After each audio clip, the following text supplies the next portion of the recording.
Boa noite. Sejam muito bem-vindos a esta live, que vai ser uma conversa que eu vou ter com o professor Marcos Aquino, do Yoga Bahia. E nós vamos conversar a respeito de um tema que nós divulgamos: transforme a sua relação com o yoga, questione, verifique e evolua. Então, eu vou esperar um pouquinho para o professor Marcos entrar aqui na live e a gente vai ter uma conversa em que a gente vai abordar coisas que são importantes tanto para quem pratica yoga como também para quem ensina, né? Talvez mais ainda para quem ensina, por causa da responsabilidade, mas de qualquer forma, para quem pratica também, precisa estar ciente de uma série de armadilhas em que a pessoa pode cair para poder evitar uma série de problemas, para poder aprender de um modo melhor, para aprender mais profundamente também o que é o yoga de verdade. E, infelizmente, tem problemas, a gente vai apontar alguns. Né? É impossível, numa live aí de menos de uma hora, a gente apresentar todo tipo de problemas que podem existir, alertar para todas as distorções que existem. Então, o que nós vamos fazer é principalmente dar alguns exemplos. Então, tanto o professor Marcos como eu, nós temos uma preocupação grande com a forma pela qual o yoga é transmitido. E nas conversas que a gente tem informalmente, a gente já tratou entre nós de vários pontos e nós achamos que seria interessante a gente então ter essa conversa com as pessoas para poder introduzir uma série de problemas que a gente já conhece. Então, o professor Marcos Aquino é da Escola Yoga Bahia, né? Professor bem conhecido, experiente, que oferece um curso de formação há muito tempo. E, então, em função da experiência dele, a gente gostaria, então, de aproveitar para trabalhar essas questões. Pronto. Oi, professor. Agora deu. Agora entramos, Marcos. Boa noite, Marcos. Muito boa noite, professor Roberto. Boa noite, pessoal que está assistindo aí a nossa live. Um prazer estar aqui com vocês. Então, gente, agora vamos começar de verdade. Então, o tema dessa nossa conversa, que foi divulgada, né, é o seguinte: transforme a sua relação com o yoga, questione, verifique e evolua. A gente conversou, o professor Marcos e eu, para escolher um título, a gente viu várias alternativas, a gente achou que esse era bom. E para começar então, Marcos, por que tem que questionar alguma coisa do yoga? Pois é, professor Roberto. Primeiro eu queria agradecer pelo seu convite em estar aqui com você, um professor que realmente eu admiro bastante, pelo trabalho que tem, pela produção literária, que faz muita diferença, né? A gente tem pouco material disponível para o estudo e especialmente poucos materiais com o grau de sofisticação, de refinamento que os seus materiais têm. Então, para mim é uma honra estar aqui batendo esse papo com você e com os ouvintes aí da live, né? Bom, se a gente morasse lá na Índia, né, professor Alberto, talvez fosse até indelicado se a gente fizesse parte de uma linhagem, né, se estivesse sendo guiado por algumas lideranças espirituais, seria até indelicado a gente fazer questionamentos, né? Porque isso às vezes não cabe numa cultura, numa relação, às vezes de mestre e discípulo, em alguns contextos. Mas aqui no Ocidente, no Brasil, só nos resta essa opção de questionar. Porque se a gente não tiver esse hábito de questionar, a gente pode assimilar valores que não necessariamente façam parte do yoga, a gente pode assimilar conceitos de forma inadequada, a gente pode se submeter a determinadas instruções que não necessariamente fazem parte do yoga, e isso pode não ser uma coisa saudável, a gente pode perder tempo, a gente pode passar anos sem aprender adequadamente um conteúdo, né? Então, o questionamento ele é muito importante, ele tem espaço aqui no Ocidente, e acredito que todo professor que seja sério, toda professora, ao ser questionado, né, ao ser arguído sobre alguma questão, deve se sentir feliz, porque se o aluno demonstra interesse, isso é a melhor coisa que um professor pode ter, né? Essa manifestação de interesse. E se o professor não sabe a resposta, ele também pode se motivar para correr atrás dessa informação, para estudar isso e para contemplar esse aluno. Né? Então, o questionamento é muito importante para a proteção do aluno e para a segurança também do caminho do professor. Né? Ele se sentir desafiado é importante também para um caminho saudável. Eu É, penso muito assim. é. Pois é. A gente, realmente, eu concordo que a gente precisa de ter uma certa atitude crítica e que isso é perfeitamente válido dentro da nossa cultura, né? Então, há instrutores de yoga que tentam trazer para cá, para o Brasil, essa distância, esse distanciamento, de se colocarem lá em cima, né? O grande mestre, o grande guru, e não pode ser questionado, e eu acho isso totalmente errado. Acho totalmente errado. A gente deve se habituar a conversar, tanto os praticantes quanto as instrutoras, os instrutores, e os instrutores e as instrutoras têm que ser sinceros e, em determinados momentos, dizer, eu não sei, eu vou me informar melhor, né? Quem sabe, na nosso próximo encontro, a gente pode esclarecer isso e ir atrás, né? Então, isso é uma atitude que eu acho que é extremamente importante, né? E você podia dar algum exemplo, Marcos, de problemas, assim, de coisas que são ensinadas e que não são muito adequadas? É verdade. Roberto, veja, no ensino mais básico possível, né, no primeiro grau, quando os alunos estão de qualquer escola convencional, quando eles começam a apresentar qualquer tipo de trabalho, a professora já está cobrando ali nos primeiros slides, nos primeiros PowerPoints da vida. Cadê a referência? Né? Onde é que está? De onde você tirou isso, menino? De onde você tirou isso? Desde cedo, isso já é ensinado nas escolas, né?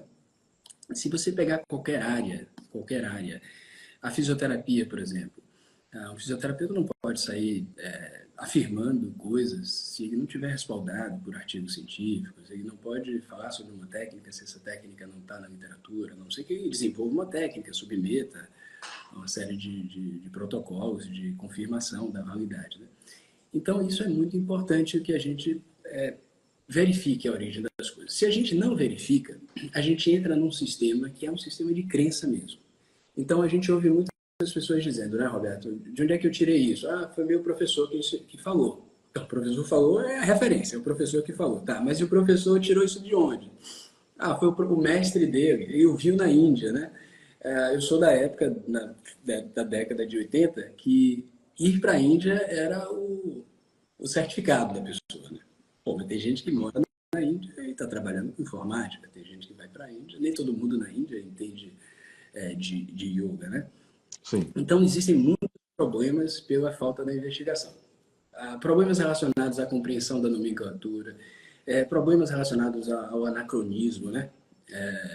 A gente entender uma coisa do passado com valores atuais, com conceitos contemporâneos. Né? Vou dar um exemplo bem simples. A famosa postura que na Hatha Pradipika ela vai ter o nome ela será encontrada com o nome de Paschimottanasana, por exemplo. É um bom exemplo. Então, Paschimottanasana é popularmente conhecido como a postura da pinça, né? Então, as pessoas dizem, olha, a pinça, aquele exercício sentado de flexão, onde as pessoas levam as mãos aos pés, né? Então, imagina que um aluno ouve por 20 anos que aquilo se chama pinça. Ele pode passar a vida inteira achando que aquilo é uma pinça. E ele vai deduzir, poxa, parece realmente uma pinça, as mãos estão buscando ali os pés. Mas se ele pesquisa minimamente, ele vai encontrar na Hatha Pradipika que o nome da postura não é pinça, por exemplo, é Paschimottanasana. E se ele vai observar, por exemplo, na Hatha Pradipika, que você fez uma tradução maravilhosa, que Paschimottanasana é uma postura, a nomenclatura, ela tem relação com a explicação da postura. Então, Paschima, a parte de trás do corpo, está na expansão, então algo vai expandir na parte de trás do corpo. E quando a gente vai ver os versos da Hatha Pradipika, a gente vai observar que uma força espiritual vai passar pelas costas, segundo a obra. Então, veja, tem um nível de profundidade grande, mas essa pessoa pode passar a vida inteira simplesmente focando na ideia de uma pinça, pela questão da forma corporal. Então, você tem um grau de superficialidade que acaba prevalecendo em relação à profundidade que poderia se ter a compreensão da postura. Usar o nome pinça, sabendo que é outra coisa, não há problema, mas é uma forma pedagógica até de fixar. Tem o seu valor, mas não pode ficar restrito só à compreensão de que é uma pinça. Então, esse é um exemplo de nomenclatura, por exemplo, que pode gerar muito problema de compreensão. Né? Um dos exemplos. Às vezes, o modo como as coisas são apresentadas banaliza e tira a profundidade de determinadas práticas, como, por exemplo, Trataka. Né? Trataka é bem conhecido no Ocidente e tem sido divulgado como se fosse uma técnica de concentração. Né? Então, a pessoa fixa o olhar numa vela, num ponto, etc., na altura dos olhos, fica sem piscar.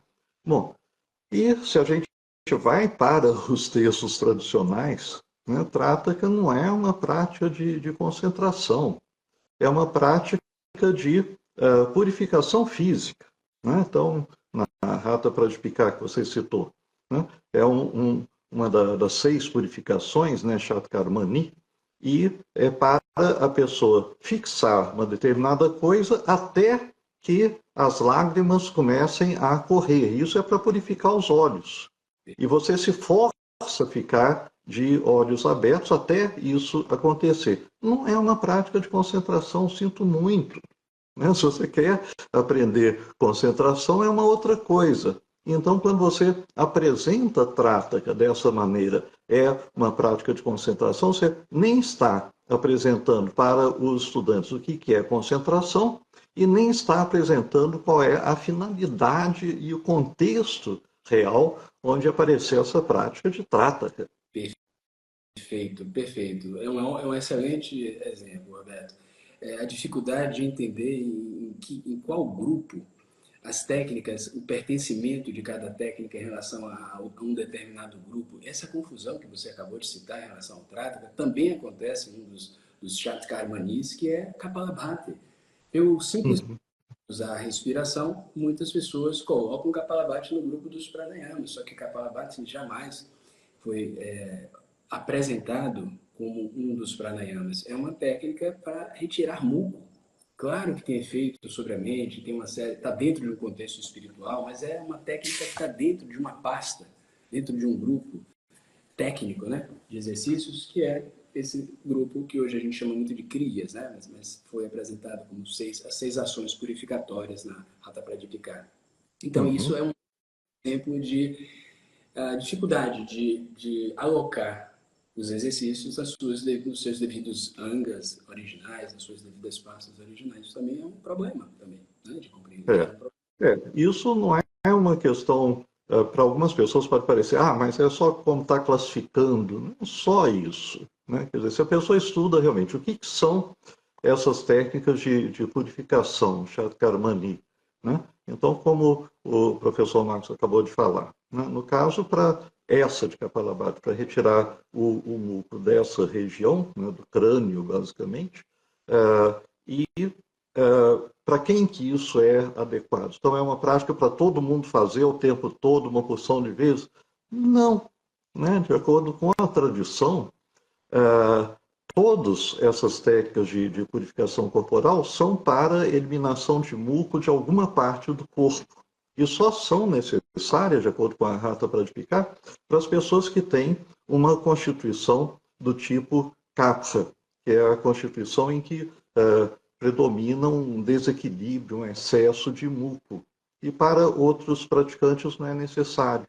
Então, quando a gente apresenta numa aula, apresenta para os alunos essas técnicas e diz, isso é bom todo mundo fazer, praticar, etc. Não é exatamente isso. Não é exatamente isso. E eu já vi, né, professores experientes indicando que todo mundo deveria fazer as purificações, esses Shatkarmani ou Kriyas, né, que é muito importante para manter a saúde. É uma distorção. A pessoa tem que saber exatamente para quem que é, porque nem tudo é para todas as pessoas. E se você está interessado em yoga, é importante ver de onde que isso saiu e como que isso se inseria na prática das pessoas. Perfeito, é isso mesmo, professor. Nós temos um pequeno problema de bibliografia, né? A gente tem poucas obras traduzidas para o português. Isso é uma questão que às vezes dificulta o acesso às vezes das pessoas, mas não é uma desculpa. A gente não pode Uhum. achar que, por esse motivo, por exemplo, um professor de Hatha Yoga, uma professora de Hatha Yoga não vai estudar Hatha Yoga porque tem poucas obras. As poucas obras que existem disponíveis em português, mas existem dezenas de obras disponíveis em outras línguas, como inglês, por exemplo, francês, mas inglês que é mais acessível, né? Mas as outras línguas, essas obras, se a gente se debruça, mesmo nas poucas, já faz muita diferença, né? E eu gostaria até de aproveitar esse momento, professor, para até fazer uma divulgação aqui desse livro, que é do professor James Madison, do professor Mark Singleton, que é o Raízes do Yoga, né? O Raízes do Yoga foi um livro traduzido pela professora Gabriela de Alarcon, um trabalho muito importante que ela fez disponibilizando esse material. E olha o que acontece. O professor James Madison e o Mark Singleton, ele pega várias obras que eles tinham acesso, né, difíceis, muitas difíceis, muito raras, inclusive, e eles fazem um compilado. Então, eles entregam isso para a gente, e é uma forma da gente entender, por exemplo, eu quero saber um pouco, de ter uma visão sobre asana, então eu tenho várias obras falando, definindo asanas, várias obras definindo pranayamas. Então, é um exemplo de um livro hoje que existe em português que facilita bastante o trabalho de quem quer pesquisar. É o Raízes do Yoga, trabalho muito árduo da professora Gabriela de Alarcon, que fez isso de uma forma incrível, né? Então, a gente tem algumas obras para trabalhar, não pode ser discutido. E o conteúdo do Hatha Yoga é um conteúdo belíssimo, um conteúdo incrível, né? É muito conhecimento, muita sabedoria que a gente consegue perceber ali, né, Roberto? E É. vale a pena estudar um pouco mais isso. E a manipulação, né, Roberto? Isso é importante também, a gente não ficar sujeito à manipulação aqui no Ocidente, né? Isso é uma coisa gravíssima que já gerou uma série de problemas sérios, né? Há décadas nós temos acompanhado problemas relacionados a professores que usam dessa esse desconhecimento das pessoas sobre o yoga e manipula, né? Fazem essas manipulações. Isso pode ser bastante perigoso também para as pessoas, né? É. Tem tanto os erros que são transmitidos por má vontade mesmo, a pessoa sabe que está enganando as pessoas, que está manipulando, como também coisas que o instrutor não sabe. Né? Acho que é a maioria dos casos. Então, vou citar aqui uma coisa que todo professor de yoga trabalha com os alunos, e que é a questão dos 4 tipos de respiração. Né? Então, isso todo professor fala. Bom, a gente tem a respiração né? Superior, média, inferior, e tem a respiração completa dos yogis, etc., né? E isso é transmitido aí em todos os cursos por todo mundo, né? Bom, se a gente pegar, por exemplo, esse livro, né, Raízes do Yoga, você vai encontrar lá algum texto tradicional que fale sobre esses 4 tipos de respiração? Não. Por quê? Né? Então, vou contar o segredo. Né? Quem que inventou que isso era um conhecimento de yoga e essencial para o ensino de respiração? Uma pessoa chamada Yogi Ramacharaka, né? Que é um norte-americano chamado William Atkinson. Então, ele publicou em 1903 um livro sobre a ciência hindu yoga da respiração, e é a primeira obra de yoga ocidental, claro, né, que vai apresentar esses 4 tipos de respiração e dizer que aquele 4º tipo é que a pessoa tem que aprender a fazer porque faz parte do yoga. Bom, e de onde que ele tirou isso? Né? Ele tirou isso de obras ocidentais do século XIX. Né? Então, fui atrás, né, procurando, já que não existe nenhuma obra tradicional sobre yoga, das obras indianas, nada sobre isso. Quem que falava sobre isso? Né? E a gente acaba encontrando, então, o mais antigo que eu encontrei é um médico chamado Albert Neumann, que publicou em 1859 um livro sobre a respiração humana. E lá ele fala de 4 tipos de respiração, né? A superior, média, inferior e a completa, e diz que essa completa é muito melhor e tal. E é um livro de fisiologia da respiração e efeitos da respiração. Isso, essa é a obra mais antiga que eu encontrei que fala sobre esses 4 tipos, sem mencionar nada de yoga, porque realmente não tem nada a ver com yoga, né? E isso foi se propagando ao longo do século XIX, e no início do século XX, o Ramacharaka diz que isso faz parte do yoga e depois todo mundo começa a acreditar. Né? Eu não estou dizendo que faça mal, só estou dizendo que isso não é yoga. Perfeito, perfeito. Isso é muito importante, professor. Existem, hoje no yoga contemporâneo, vamos chamar assim, a gente tem no acervo de exercícios coisas que são antigas e coisas que são mais recentes. E é curioso, porque existem coisas que a gente vai encontrar na Hatha Pradipika, por exemplo, que não são viáveis para uma sala de aula, por exemplo. Existe um risco de fratura de punho se eu tento ensinar Mayurasana numa sala, a postura do pavão. Existe um risco real de uma pessoa fraturar um punho, de ter Então, tem algumas técnicas que têm um grau de exigência que podem levar os alunos a um determinado risco, né? Então, tem coisas antigas que não são tão viáveis para o cenário contemporâneo. Tem coisas antigas que são viáveis, como alguns exercícios respiratórios, alguns asanas.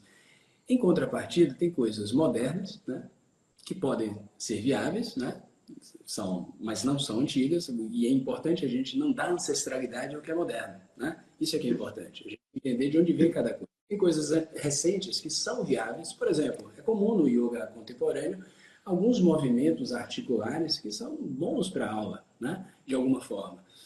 Mas é interessante a gente entender que nunca se falou sobre movimentos articulares em textos antigos de Hatha Yoga, né? Então, e tem coisas recentes que são, às vezes, desnecessárias. Eu fiquei muitos anos numa prancha tentando entender por que aqueles yogis meditavam na prancha, até entender que a prancha não era um exercício necessariamente que não veio do yoga, como muitos exercícios não vieram. O cachorro olhando para baixo, a posição do guerreiro, o próprio Surya Namaskar, são exercícios recentes que não vieram do yoga mais antigo, são exercícios de 100 anos para cá, né?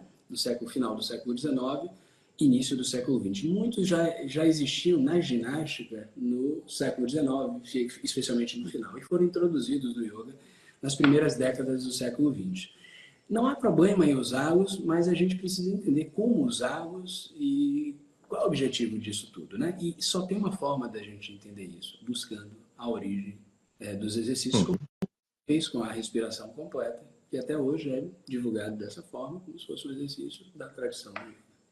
Não tem É. jeito, tem que buscar a origem disso aí. Uhum. É. A prancha que você se referiu, eu acho que da minha geração também, é uma tábua inclinada, em que a gente ficava deitado com os pés para cima e a cabeça para baixo, é isso? Ah, não, não, é aquele exercício mesmo que você coloca as mãos no chão e fica numa linha reta, né? É um Ah, exercício que rápido com as mãos no chão usa muito no Pilates, né? Usa muito no treinamento funcional ah, também, alguns. sei. A prancha, sei, como exercício muscular, na verdade, abdominal. Exato. É. É um exercício de contração isométrica, né? E a pessoa está ali tentando meditar e tudo, mas a musculatura está fadigando, né?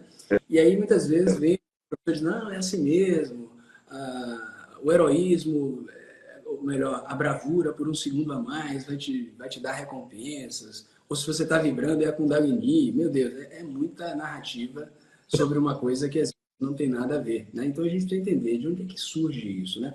A gente vai achar no livro do Niels Buck, que é o treinador da equipe escandinava no início do século XX, e ele traz esses exercícios que já eram feitos na ginástica. Por exemplo, o que a gente chama hoje de Padarastasana, uma flexão em pé, Uttanasana, guerreiro, de uma forma mais rudimentar, o próprio cachorro olhando para baixo, a própria prancha, todos esses exercícios já eram utilizados antes de serem inseridos de forma mais de uma forma mais intensa nas práticas do yoga no início dos década de 30, final da década de 20, década de 30 do século 20.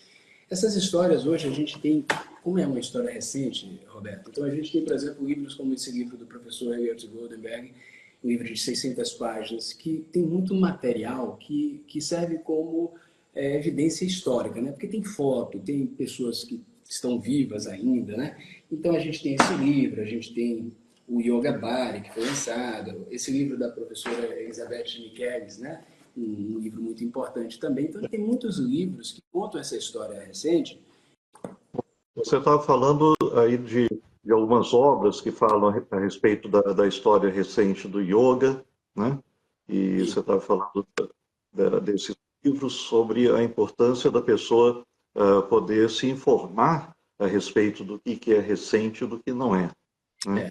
isso é muito importante, porque se a gente dá antiguidade ao que é novo, de alguma maneira isso é uma coisa falsa, né? Uma coisa que não é verdadeira. E a gente ficar perpetuando isso não faz muito sentido. Então, a busca, ela é importante, né? Da origem, né, professor? Olha, eu vou dar um outro exemplo aqui. Professor, eu estou mostrando aqui no vídeo um livro, que é um livro de um professor nova-iorquino, por exemplo, com 2.100 posturas. Eu não sei se você já viu esse livro, né? De um professor nova-iorquino. Então, uma outra questão que pode deixar professores recém-formados ou pessoas até mesmo no curso de formação um pouco aflitos, né? Ou até mesmo um aluno, né?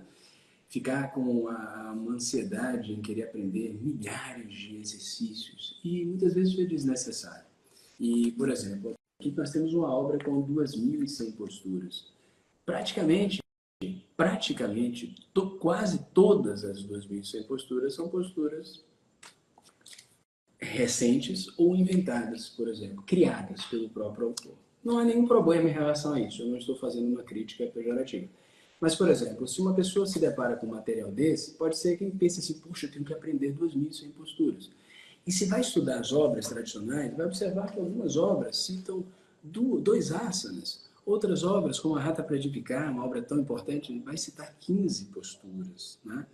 A Garanda Samhita, 32 posturas, muitas e a Garanda Samhita já é de uma fase, vamos dizer, final de produção literária do Hatha Yoga tradicional, mais confiável, né? Então, e a gente fica com isso na cabeça. E isso toma tempo, desvia a gente, às vezes, do que a gente deveria estar aprendendo. Isso é um outro exemplo também, né? Do que a investigação pode produzir para a gente tranquilidade. Tranquilidade. entender que isso não era do hábito dos antigos e das antigas praticantes, né, professor? Então, um outro exemplo, assim, só para ilustrar. Tem coisas que quase todo mundo acha que é bem tradicional. Você estudou bastante a origem do Surya Namaskara, né? Você não quer falar um pouquinho sobre isso? Pois em 2010, o professor Mark Singleton lançou aquele livro e ele trouxe de forma muito delicada, né, um pouco sobre essa história, né? E muitas vezes a gente vai observando detalhes, provas históricas, né, que são irrefutáveis, né? Então, por exemplo, existiu um funcionário de uma academia que era um educador físico, trabalhava com musculação, que tinha uma academia ao lado da sala de yoga, onde o professor Krishnamacharya, que foi o grande propagador do Surya Namaskar, ensinou o Surya Namaskar.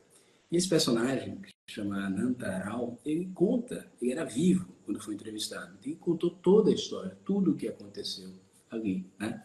Então, o Surya Namaskar, ele nasce primeiro dentro do contexto do fisiculturismo, né? E foi desenvolvido por um Raja, né? Um homem político da Índia, com função Uhum. similar ao de um prefeito, vamos dizer assim, de uma região um pouco menor, porque tinha os Maharajas e tinha os Rajas na Índia, né? E esse Raja, que se chamava Pratinidi Bhavanarao, ele, depois de 10 anos malhando com aparelhos diversos, ele percebe que o corpo dele não vai chegar numa desenvoltura dos seus ídolos, né? E ele decide abrir mão desse tipo de treinamento e, inspirado numa prostração única que o pai fazia no tempo de Surya e o conhecimento que ele já tinha de anatomia e de exercícios físicos, ele desenvolve uma série que foi utilizada por muitos anos exclusivamente em academias de fisiculturismo. E depois existe uma longa história que faz com que esse exercício ele passe para o yoga por meio do Krishnamacharya e seja divulgado a partir do yoga, um exercício importante na divulgação do yoga, na popularização do yoga. Mas se a gente observar, Roberto, a gente não vai encontrar Surya Namaskar como exercício envolvendo asanas em nenhuma obra. E se alguém quiser questionar isso, é muito simples. Basta trazer a obra antiga e mostrar. Isso nunca foi feito porque isso, até então, não existe. Nunca foi encontrado em nenhum país, por nenhum pesquisador. E isso é um exemplo também de algo que tem um jeito de ancestralidade, mas que na prática é algo recente. Não estamos aqui julgando a finalidade, se é bom, se não é, mas a questão do tempo da coisa, né? Isso é que é importante. É, exato, porque há muitas práticas que são anunciadas, vendidas como sendo milenares. Isso dá, primeiro, uma credibilidade. As pessoas pensam, bom, se há tantos mil anos isso é utilizado, então é uma coisa segura, né? Eu posso fazer também, só faz bem e coisas desse tipo. E é mais honesto a gente realmente dizer, olha, isso daqui não tinha nada a ver com yoga, né? Como o professor Márcio colocou aqui, né? Mas depois alguns professores de yoga influentes acabaram introduzindo isso nas suas aulas, alguns até dizendo explicitamente que era uma coisa antiquíssima, né? O Patabi Joy dizia que vinha dos Vedas, né? E, e passou a ser bastante divulgado. A gente pode dizer perfeitamente, é uma prática interessante, útil, né? Não é de yoga, mas e daí? Né? Você pode fazer, mas não vamos começar a considerar que isso daqui é uma parte central do yoga e que tem a ver com a tradição antiga, porque não tem. Assim como outras coisas. Né? Vou deixar todo mundo chateado, mas eu vou mencionar outra coisa que não é antiga, que todo mundo usa, que é o relaxamento. Ah, sim, é verdade. O que os antigos yogis estavam muito estressados, né, com o trabalho, com a família, com o trânsito, com as dívidas, e por isso então desenvolveram o relaxamento. Não, não desenvolveram. Novamente, se você vai para as obras antigas, você não tem técnicas de relaxamento, né? E quando que isso aparece? Novamente, o culpado por dizer que isso é parte do yoga foi o Yogi Ramacharaka. Então, um livro dele, um outro livro de 1904, né, sobre Hatha Yoga, em que é horrível a obra, né? E, entre outras coisas, ele vai introduzir o relaxamento como se fosse uma prática de yoga e, novamente, ele está se baseando nos conhecimentos ocidentais do século anterior, do século XIX, né? No caso, eu consegui localizar exatamente a obra de onde ele copia praticamente todos os exercícios que ele dá, por exemplo, de você primeiro contrair e depois então você para relaxar, é de uma obra de educação física, né? Da Genevieve Stebbins, uma norte-americana que tem obras muito importantes a respeito de educação física, e ela descreve essas práticas de relaxamento. Foi a obra mais antiga que eu encontrei que tem descrição detalhada de práticas de relaxamento, de onde o Ramacharaka copiou essas coisas. E a obra dela é de 1893, né? Então 11 anos, livro Incrível. do Você foi Ramacharaka. muito mais longe, porque eu tinha chegado até 1928, mais ou menos, com o trabalho do neurólogo, na época se chamava neurólogo, não era neurologista, Johann Schultz, com relaxamento autógeno, de onde a gente tem essa narrativa de relaxe isso, relaxe aquilo. Mas eu não sabia, por exemplo, dessa antiguidade. Olha, tá vendo que interessante? Muito, muito bom. Muito bom saber disso. 1893. Nossa, quanta coisa, né? Ah, Pois é. desculpa. E essas coisas eu não ouvi falar qual é a verdadeira origem, né? E se propagaram. Não é um problema dos brasileiros, né? Quero que vocês entendam isso. Não é que os brasileiros não sabem, essa coisa que, de um modo geral, no mundo não se.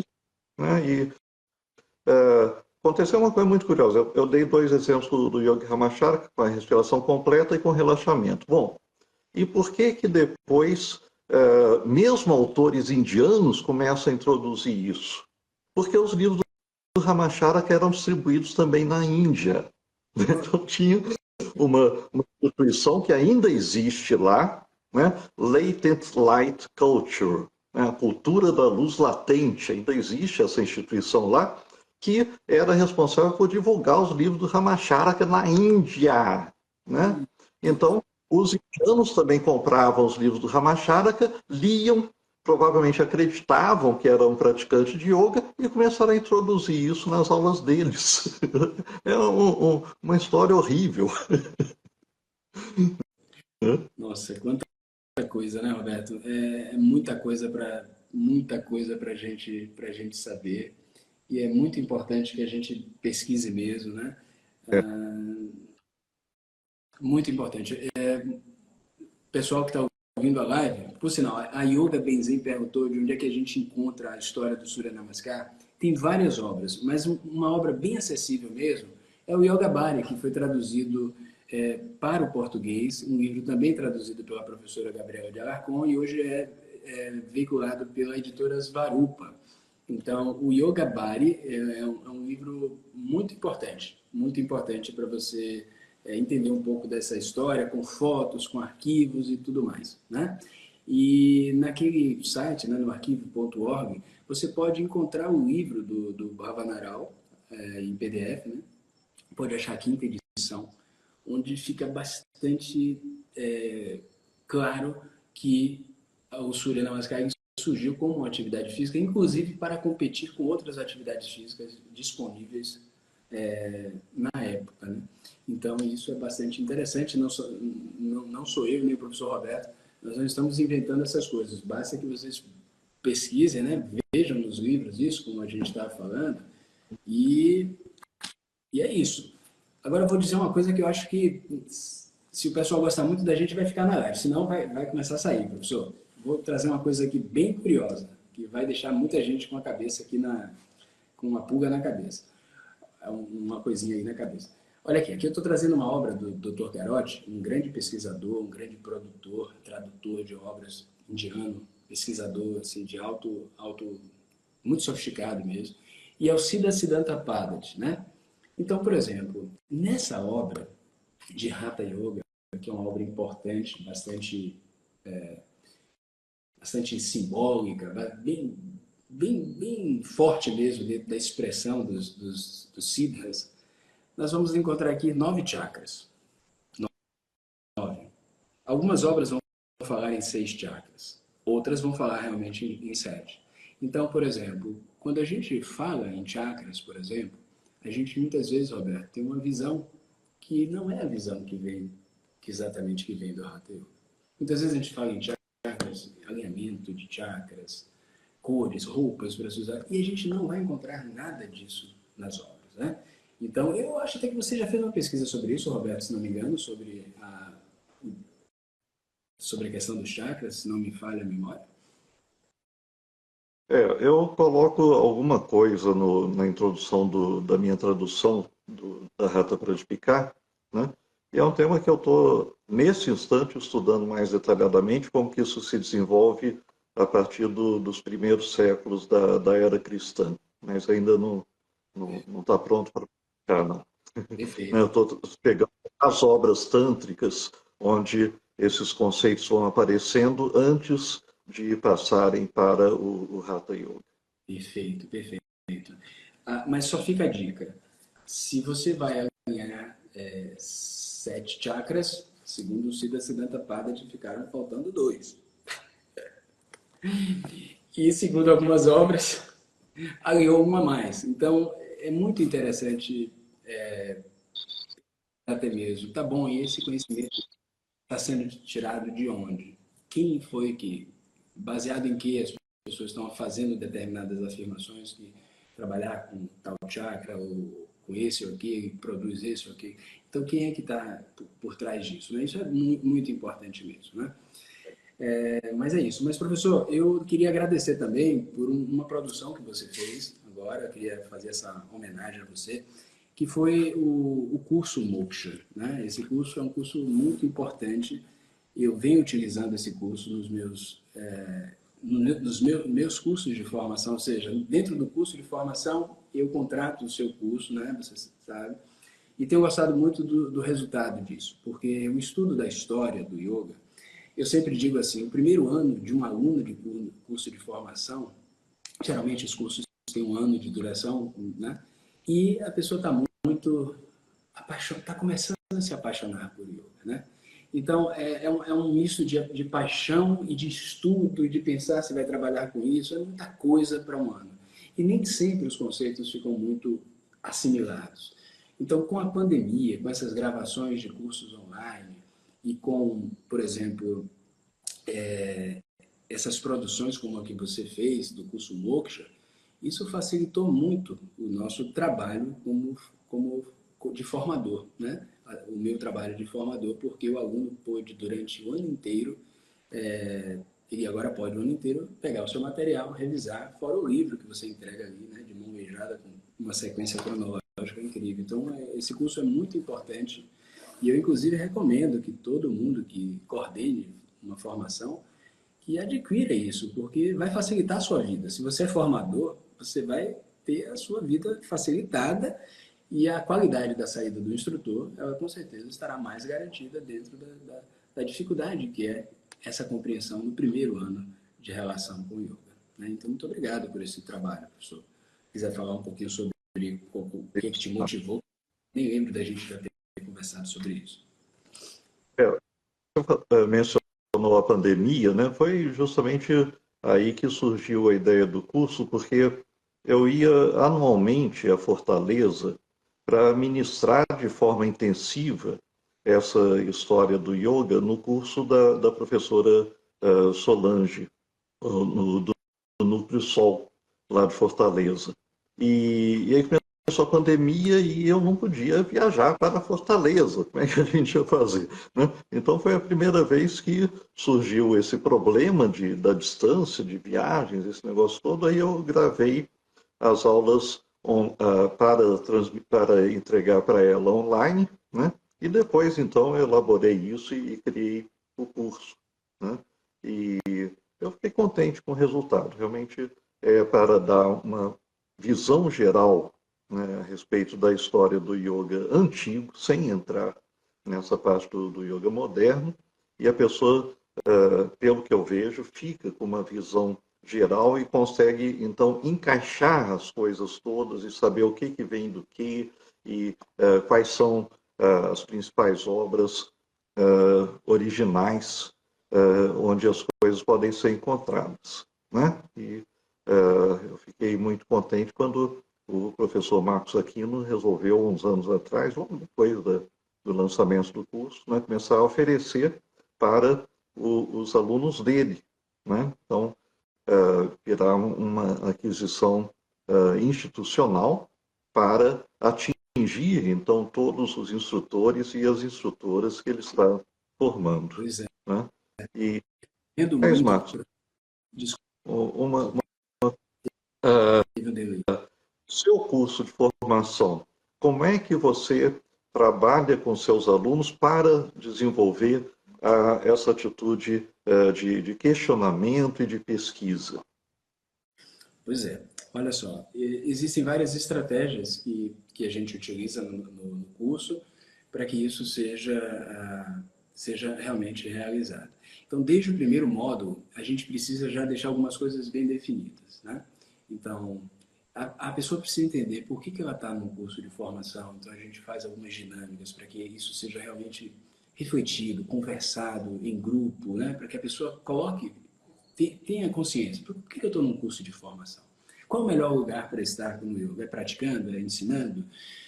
Você precisa ter clareza em relação a isso, né? Porque o yoga como trabalho, ele vai te desafiar como trabalho também. Né? Então, se você está achando que vai fazer uma formação e vai ter uma vida muito fácil, não é bem isso que vai acontecer. Da mesma forma que um fisioterapeuta formado, se ele não faz um concurso, ele tem que sair atrás para fazer atendimentos, tem que arranjar clientes, né? E a gente também tem que trabalhar dessa forma. Então, precisa entender para que eu estou num curso de formação, qual é o meu objetivo aqui realmente. Porque o curso também prevê uma imersão e um aprofundamento para que a pessoa entenda mais o yoga. Então, isso é uma coisa importante. Outra coisa importante, desde o início, professor, eu já preciso dizer para eles, eu não sou mestre e não sou guru. E eu já indico, desde o primeiro módulo, alguns filmes que já servem como um alerta também para que não existam fantasias sobre essa questão do personagem mestre ou guru, porque isso, infelizmente, sinto dizer, só deu problema no Ocidente nas últimas décadas para cá, seja aqui no Brasil ou no exterior, né? Então, isso é uma questão. Existem matérias também que a gente tem, como, por exemplo, tem uma matéria que a gente chama Como Estudar os Textos Tradicionais, onde a gente dá várias dicas para as pessoas aprenderem, mesmo sem ter um conhecimento refinado do sânscrito, com um livro como o seu, por exemplo, Hatha Pradipika, que tem a transliteração, você consegue, num dicionário, checar o significado das palavras. Então, a gente precisa ensinar isso para os alunos, para que os alunos possam discutir com a gente. Eu já tive aluna de curso de formação que descobriu erros em livros e a gente passou a mensagem para o autor e o autor agradeceu. O aluno de formação descobriu, fazendo pesquisa no primeiro ano, que existia um erro na tradução. E o autor agradeceu. Então, isso é incrível, né? Porque mostra que é possível. Né? Então, assim fica bom para a gente se sente desafiado a cada ano. Eu tenho que estudar cada vez mais, porque os alunos ficam cada vez mais espertos, mais inteligentes, e isso é muito saudável, tanto para mim como formador, e com certeza para eles, que vão ter uma herança, né? Uma vacina aí contra, vão ser menos suscetíveis a manipulações e vão ter uma relação mais saudável com o yoga. Então, mais ou menos assim, dentre as estratégias que a gente usa, assim, são algumas. Bom, parabéns. Parabéns. Marcos, acho que a gente já É, passou do tempo planejado perfeito, perfeito. e a gente precisa encerrar agora a nossa conversa, né? Então, eu queria agradecer a presença de todo mundo, né? E a paciência com os erros técnicos aqui, né? E espero que tenha sido útil essa conversa para vocês. Professor, gostaria também de agradecer ao pessoal que está aqui até agora, quase 9 horas assistindo a gente. Pessoal, vão em frente, o yoga é maravilhoso, é lindo e tem muita coisa para a gente descobrir. Investiguem, sejam como crianças, perguntem por quê, e muitas respostas vocês vão encontrar. E agradeço muito, professor, pelo convite e me sinto honrado aqui em estar tá aqui com você trocando, tá bom? Um grande abraço aí para você e para todos os ouvintes, todas as ouvintes. Tá. Boa noite, então, para todo mundo, gente. Namastê. Namastê.